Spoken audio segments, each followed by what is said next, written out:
Hey everyone, next Wild Force episode, Homecoming, which oddly, let's see, I can't remember how it was spelled in the actual opening to the episode. Here it's all one word. The version that's up on YouTube separates home and coming in homecoming. I don't know why. Maybe it was a spell check error that they just never bothered to fix. So anyway, plot. Jindrax and Toxica take Mandalok down to Master Org's lair, and Mandalok reveals that he doesn't trust Jindrax and Toxica, which I guess is kind of understandable on Mandalok's part, since, I mean, they allowed a fake Master Org to lead the Orgs for a while. So Mandalok's like, oh, I need someone I can trust. And so he zaps a couple of rocks, turns them into new Duke Orgs, and so he has his own new little buddies.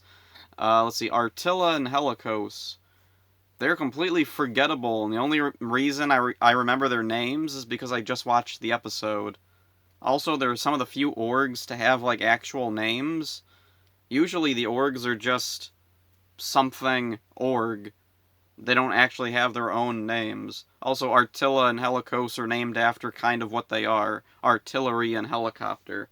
So then we see out in the city, there's this young kid swiping donuts from a construction site. The workers are chasing him off. He bumps into Cole, and Cole is mistaken for, like, the boy's brother or caretaker or something, and the workers are like, you make sure that kid stays away from the site. He's been stealing our lunches all week. And Cole's like, okay, I'll talk to him.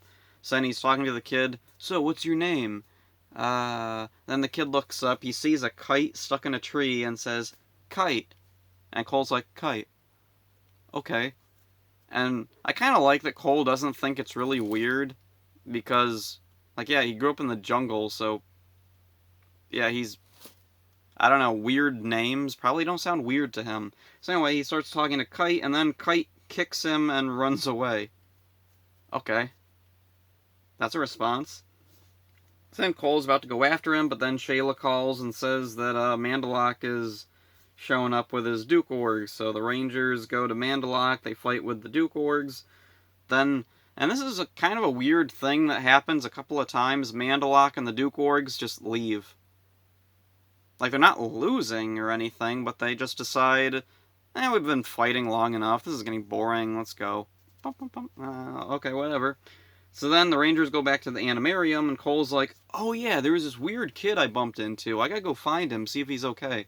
So then Cole goes down to find the kid, and then, let's see, oh yeah, we see Mandalok and Artilla and Helicos are going up to the city, and Mandalok is like, I'm hungry, I'm gonna eat the buildings.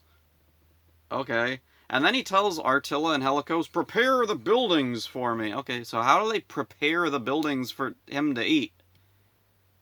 There's one part in the episode where Mandalok is like cutting up meat or something on a plate, and I'm wondering, was that a building? Can can he turn buildings into food? Oh, anyway, he goes up to eat the buildings, and then Kite comes up and blocks him and says, this is my home. You can't eat it. And I just love that line. The way he delivers it with such seriousness is just hilarious to me. And it's one of those weird moments in Power Rangers. Like, one of the things I've heard ever since I was a really, really little kid was that the acting in Power Rangers is bad. Like, I remember seeing, I don't remember if it was Roger Ebert or some critic on TV talking about how bad the actors were in the Power Rangers movie. And I didn't get it, and I especially don't get it now. Because, like, I look at Power Rangers, then I look at, like, whatever TV shows are popular. The acting's not often, like, that much worse or, like, anything than other shows. Like, I tried watching Friends a while ago, and there's some bad acting there. I mean, they're a sitcom, so, like, I don't know, it just comes off as awkward to me, but I don't know. Power Rangers, the thing I've always thought was the characters are delivering lines that are so ridiculous and out there, like, this is my city, you can't eat it.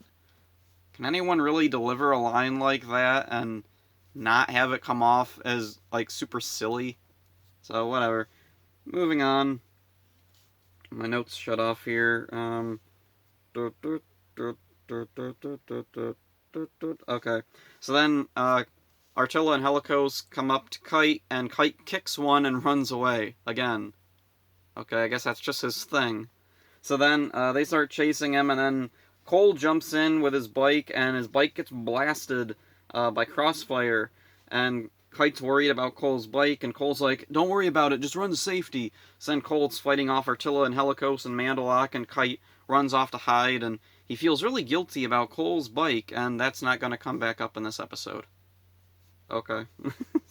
So then, the orgs leave again. Alright. And then, let's see. Oh yeah, the Rangers go back to the Animarium. Oh yeah, the Rangers came to help Cole, and then the bad guys left.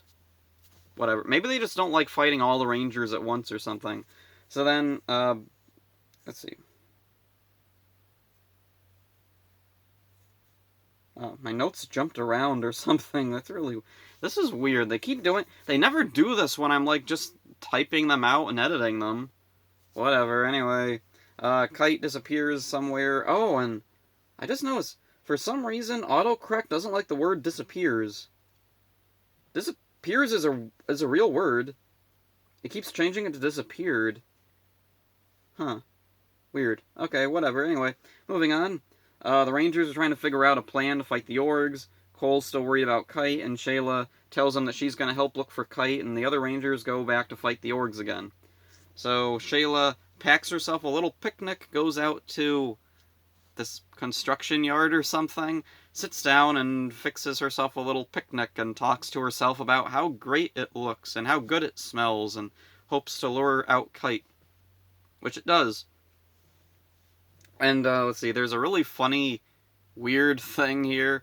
Kite comes up and she's like, oh, hi, do you want to join me? And he's like, this is my home, leave. Jeez, kid. Anyway, Shayla's kind of, like, just taken aback by that response, and I love the look on her face, like, what? It's kind of like, I don't even know what the expression, or, like, what the emotion would be for, like, the reaction she gives. Anyway, Kite realizes he made her uncomfortable, and he's like, I'm sorry. Which is another funny thing. I do like Kite in this episode. Later on, he becomes a bit divisive and controversial, but at this point, he's still a mysterious little kid, and he comes across as pretty okay. So then, Shayla offers him some food, and Kite reluctantly turns it down. Shayla is like, well, how about you come to the Animarium? And he's like, eh. And how was it? I won't leave my home. And that's one of the weird things with Kite that builds some intrigue with him, that no matter where he is in the city, he says, this is my home. Like, just the general area, I guess. Okay. Also, I was thinking, in the real world, if someone's trying to coax a kid to come with them to somewhere, that's bad. Like, this is fine in Power Rangers. It's a fantasy world. It's a very fairy tale-y season. So, it doesn't really come across as that weird, but, you know, watching it as an adult gives me a bit of a different feeling. So then... Oh yeah, Mandalok also smelled Shayla's picnic and he wants to get in on it. Okay. I guess the actual food is, like, better than buildings. So then Merrick jumps in, defending Shayla and Kite, and then he fights off Mandalok, and then the others manage to defeat the Artilla and Helicos. Mandalok calls Gindrax and Toxica over, and there's a funny little bit with Gindrax going, yes sir, ma'am, whatever. And Mandalok doesn't care. I don't think Mandalok even has a concept of gender. He has two mouths. One speaks with a female voice, the other speaks with a male voice. And, I don't hear anybody refer to it as, like, he or she or whatever. Except for Gindrax in that one scene. Sir, ma'am, whatever. So, I don't know. I guess Mandalok just doesn't care what he's referred to as, or she, whatever. In the Japanese version, don't they refer to Mandalok's counterpart as she most of the time? I don't remember. Oh well, whatever. Moving on from that, Toxica revives the monsters, and the Rangers call the Zord, or well, they try to call the Zords, but for some reason, their call isn't getting through. Meanwhile, Kite runs away from Shayla and Merrick, saying he has to protect the animals. Shayla and Merrick follow him, and they find this ancient Wild Zord burial ground with a bunch of the dead Wild Zords just poking up out of the ground. Nobody noticed this? Like, they were doing construction, they came across these weird animal-shaped rocks, and they were like, whatever.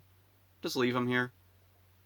Okay, anyway, these Wild Zords are mad that the city was built on top of their burial ground, and they're blocking the Rangers' call to the Wild Zords, because that makes sense. Okay. I don't know why, whatever. Shayla says a prayer to them, and then they're like, oh, alright. And so then they unblock the Rangers' call to the Wild Zords, and then the Isis Megazord comes down, even though they contacted their normal Zords. Whatever. And then, then the dead Zords turn into a shrine. Then, let's see, we see the Megazord defeat the Orgs, Mandalok retreats, and then a narrator pops in out of nowhere to tell us the Rangers moved the shrine to the dead Wild Zords so that it wouldn't be disturbed. And so then they're all standing around paying respect to the dead Wild Zords who passively aggressively got in their way. The end. That was the weirdest thing, was the dead Wild Zords being like, you guys can't call the other Wild Zords because there's junk on top of us. Like, really? That's what matters? Why don't you try to do something about the Orgs? If you can influence the, living world, why don't you do that? Why did dead Zords have so much... I know there's a word for what I'm thinking of, and I can't think of it, and it's really frustrating me. I tried going to thesaurus.com, and I couldn't think of anything. I looked in a real thesaurus, and I couldn't find any word to describe what I'm thinking of when, a dead thing can have a major influence in the real world. There's a special word that fits that, and I can't think of what it is. But anyway, the dead Wild Zords are jerks, and their actions kind of remind me of the bad guys in Lightspeed Rescue, the ancient demons who were mad that Mariner Bay was built over what was their city at one point. These Wild Zords have their burial ground, and they're mad that things were built on top of it, even though things weren't built on top of... they were dug up slightly.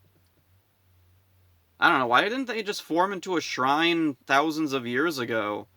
That way, if somebody dug it up, they'd be like, oh, there's a weird shrine thing here. What are we gonna do with it? I don't know, stick it in a museum or something? Or put it off to the side? Or break it? I don't know. I don't know, this is a weird thing, and I think this might have been a thing in Gaoranger.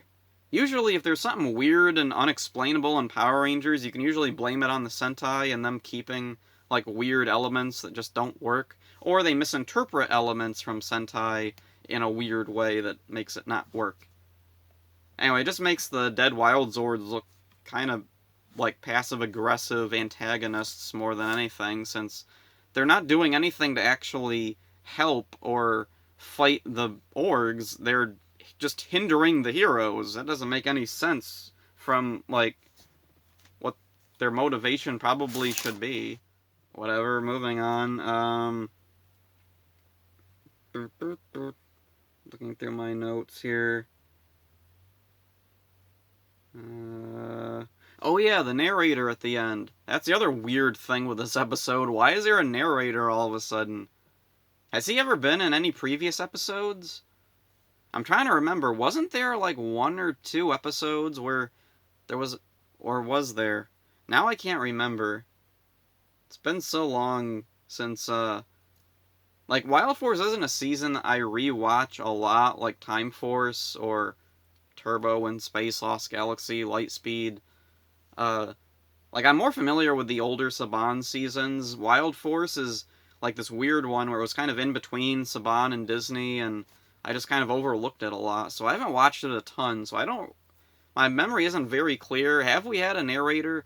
Regardless, we haven't had a narrator for quite a while, and it's not around enough for it to feel natural. It just feels very jarring, and it doesn't make any sense why it's there, since couldn't we have just had give Shayla a throwaway line that we moved the shrine so that it wouldn't be bothered? Why did we have this random narrator dude come in to tell us that?